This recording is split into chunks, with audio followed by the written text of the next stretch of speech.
কি খাবে টিফিনে? চাউমিন। চাউমিন? আমাকে দেবে একটু? হ্যাঁ, চলো ছেলের আবদার আজকে রাখা যাক।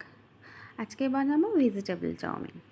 ছোটোবেলার টিফিন টাইমে মায়েরা যেরকম আমাদের এরকম চাউমিন করে দিত, আহা এখনও মনে লাগে। চাউমিন মানে আমাদের যে বেস্ট টিফিন।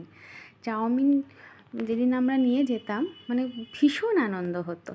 ঠিক সেইভাবেই ছেলেবেলায় যেরকম আমার মা আমাকে করে দিত, ঠিক সেইভাবে আমি আজকে আমার ছেলেকেও ঠিক সেইভাবে করে দিচ্ছি। আমার কাছে ক্যাপসিকাম, গাজর, পেঁয়াজ এই কটা সবজি ছিল, তো আমি এই কটা দিয়েই আজকে চাউমিন বানাবো। আপনারা চাইলে বিনস কুচি, অনেকে চাউমিনে টমেটো দেয়। আমার টমেটোটা চাউমিনে ঠিক ভালো লাগে না পার্সোনালি। প্রথমে চাউমিনটাকে বয়েল করে নিলাম। বয়েল করে জল ঝরিয়ে ঠান্ডা জল দিয়ে ধুয়ে নেব। তারপর সামান্য তেল দিয়ে দুটো ডিম ফাটিয়ে ঝুড়ো করে নেব। দেখুন হয়ে গেছে।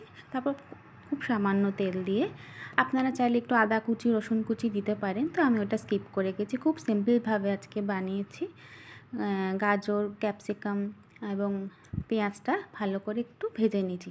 খুব ফ্রাই করিনি, মানে মোটামুটি মিডিয়াম আঁচে ভেজে নিয়েছি নুন দিয়ে।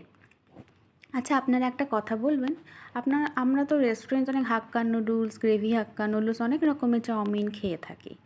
তো এই মায়ের হাতের ছেলেবেলায় যে টিফিনের চাউমিনটা, এটা কেমন লাগে বলুন তো? এটার স্বাদ কি কোনো ওই রেস্টুরেন্ট চাউমিনের সাথে করা যায়, বাড়ির এই চাউমিনটা? হ্যাঁ, আমি কিন্তু এখানে আপনারা লঙ্কা দিতে পারেন, আমি লঙ্কা অ্যাড করিনি, কারণ আমার ছেলে ঝাল খেতে পারে না। আপনারা চাইলে লঙ্কা কুচি দিতে পারেন। দেখুন কথা বলতে বলতে আমার চাউমিন প্রায় হয়ে গেছে।